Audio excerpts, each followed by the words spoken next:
What's good, YouTube? So today I got a video giving y'all some financial advice. Now keep in mind, this video is directed towards teens, so I'll say 15 through 19. Not to say that if you're older you can't watch this video, but that's who this video is directed to. This is who this is for.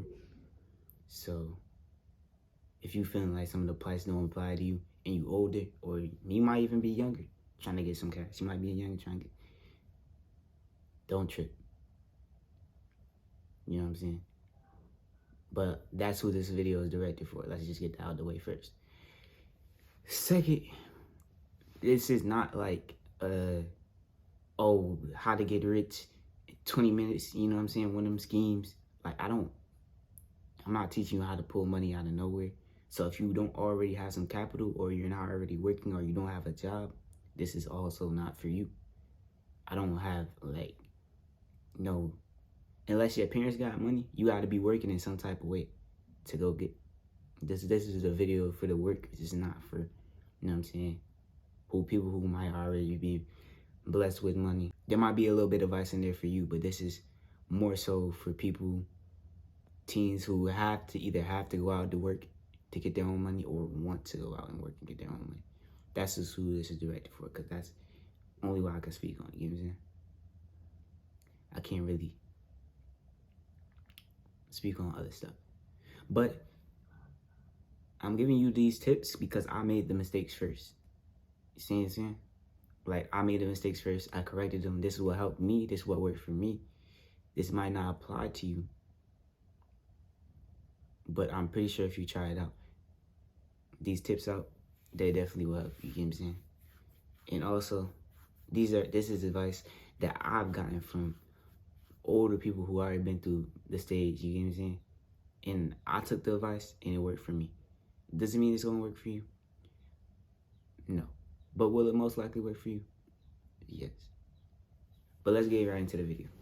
First tip that I use personally that helped me out financially a lot was using cash. Now, as a teen, the easiest way to spend money is online. You don't know, I done blown thousands of dollars online. Like, just because it's so easy, all you gotta do is double tap, hit that Apple Pay, add to your cart. I know how it is, bro. I know how it is. So every week, I started taking my whole checkout, divvying up my money from there. If I need to put money in the bank to go pay some bills, I'll run it back, you know what I'm saying, to the bank. And I use my bank card at my bank's ATM, so there was no charge for any of this going on. Once I started dealing with cash, I got it safe. I was able to save way more money because it wasn't as easy to spend. So that's the biggest thing. Probably one of the most important things on this list. 2, start a YouTube. Now, wait. You probably thinking, oh, I don't got the personality. I don't feel like editing videos. You know what I'm saying? You don't have to do all that. Literally, I have another channel that nobody would even know it's me. And y'all probably will never notice me until I tell you. You know what I'm saying? Like, you gotta think about all the content that's on YouTube. Like, the little pranks, entertainment, informational videos, whatever. Face in front of the camera YouTubers is only a small percentage of YouTubers, man. You gotta think. It's people out here giving story times. It's cartoons. With cartoons. It's people out here just uploading compilations of other people's content and getting paid off that. They get paid off those. Any compilations you see, like with Drewski, Soluminati, or any content creator, they get paid for that. Uploading basketball highlights. It's all types. My bad, I was having technical difficulties. But it's all types of things you can do without getting your face in front of the camera and still be able to make a profit from YouTube. You know what I'm saying? You don't have to be a face in front of the camera YouTuber, pranks, you know what I'm saying? That type of YouTuber. You don't have to be that type of YouTuber. But definitely start a YouTube channel. It's one of the easiest ways to make money, I promise you. And all it really takes is consistency and a little bit of effort, which you already putting into that job for that you're working for $7 an hour for. So you might as well put it into YouTube. If you put that same effort into YouTube, or anything, if you put the same effort that you put into a job, into any of your hobbies, you're going to be able to profit off of it.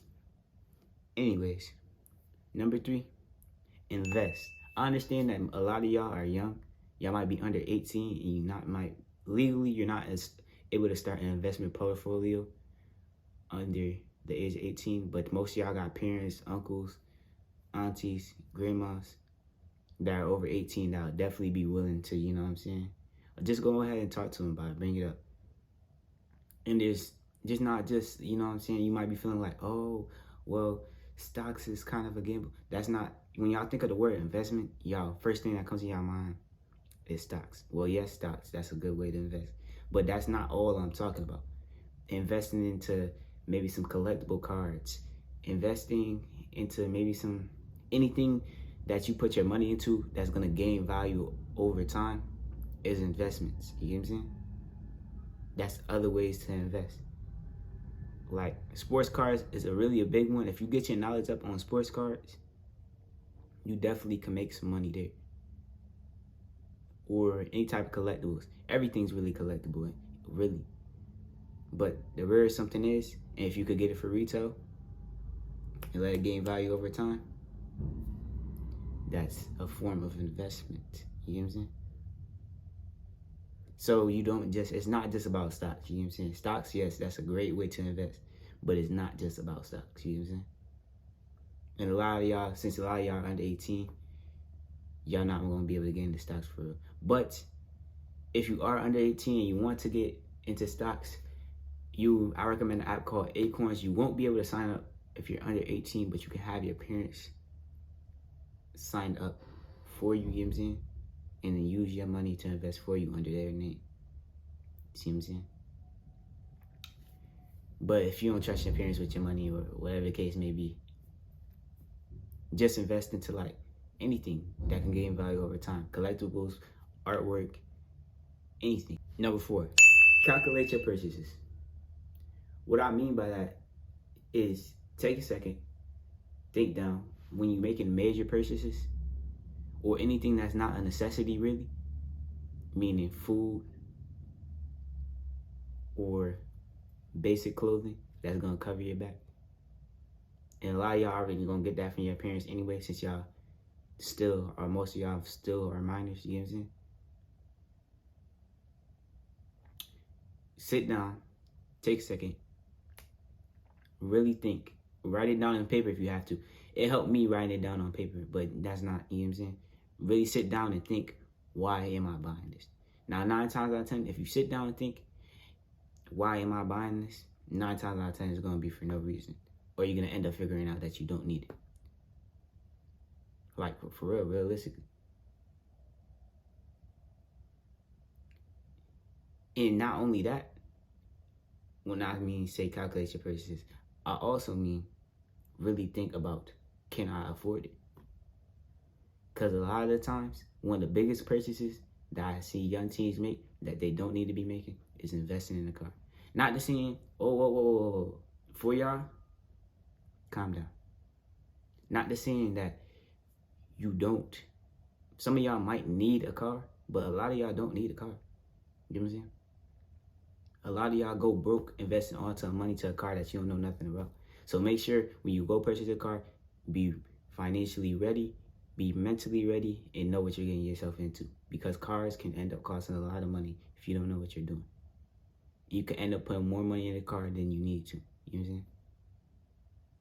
Especially when it comes to first cars that people would just be, you know what I'm saying? Make sure you know what you're getting into. Make sure you have a little bit of knowledge about cars before you make that purchase.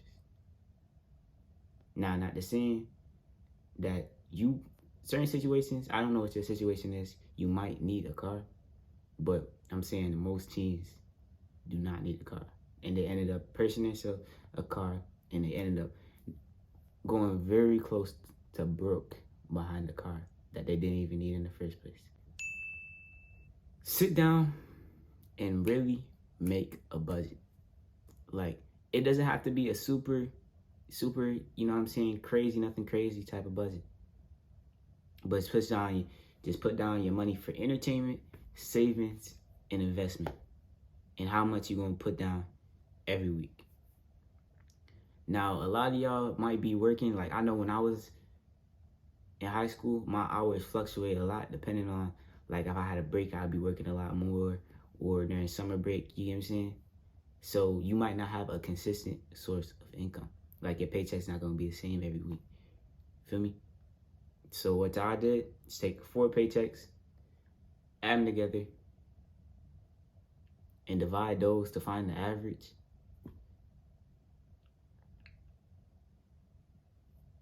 Then you will have somewhat of it you're making a month. A week, I meant. So take a budget, sit down how much money you're gonna put to savings every week. Me, I save like almost like 80-70% of my money when I was in high school. But according to your situation, you might not be able to do that. You know what I'm saying?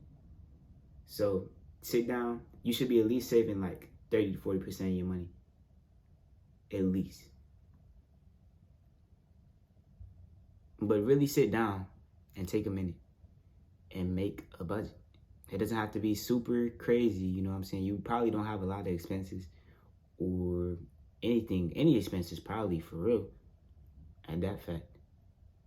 So just sit down, make yourself a budget, and see where your money is going.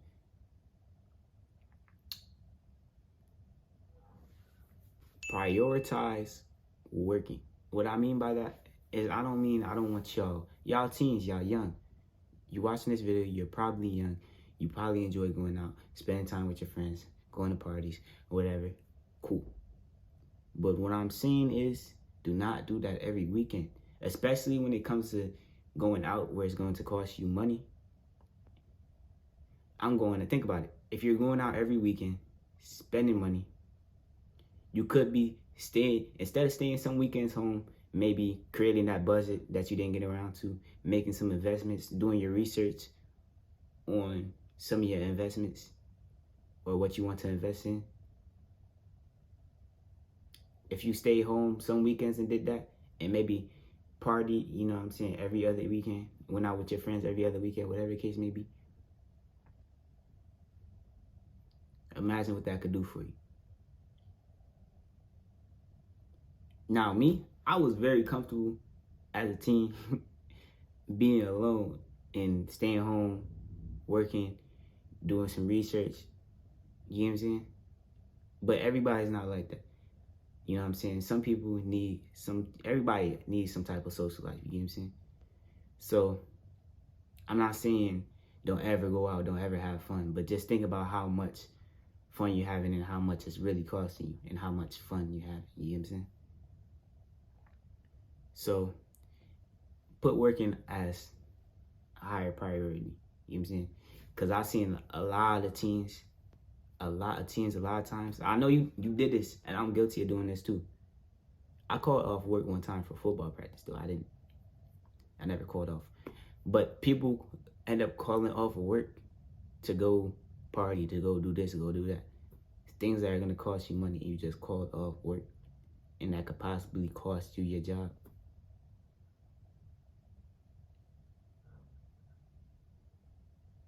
Yeah, that's what I mean when I say prioritize working. Do not prioritize fun. Or even days when they call you, a job might call you in, and you planning out going without friends today. You know what I'm saying? Maybe it might be time to tell your friends, yo, can't make it today. I'll call in to work instead of telling your job, yo, I already got plans. You know what I'm saying? And last but not least, get you a side hustle. Now, if you're in high school, you might be able to start your own t-shirt. You know what I'm saying? Start selling t-shirts. When I was in school, I was selling candy. That was one of the biggest hustles at my school, selling candy. If you went to East Ridge, you know. Facts. But you might not be into that stuff. You might not be a good face-to-face business person. I recommend an app called Mercari. Now, what Mercari is an app where you can buy and sell things. And it's just pretty much, Mercari is one of the most user-friendly apps I ever used. All you gotta do is snap a picture, give a little description, post it. You're done. Easy cash.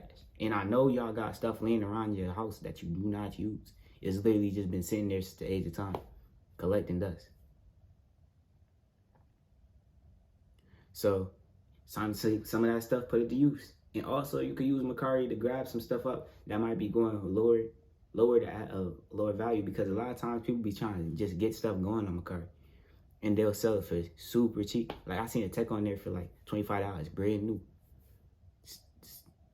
Brand spanking new. And you can grab that up, sell it for more. You see what I'm saying? That's another way you get money. But that's the end of this video. Let me know if y'all want a part 2. I'll definitely be down to give y'all a part 2. Leave a comment down below if any of these financial tips help you. Be sure to follow my Instagram to be in tune with new videos going on. We are doing a smash or pass video soon. That's coming too, from my boy Eric SDF channel. Yeah, go follow my TikTok. I'm back active on there. Yeah, I'll catch y'all in the next one.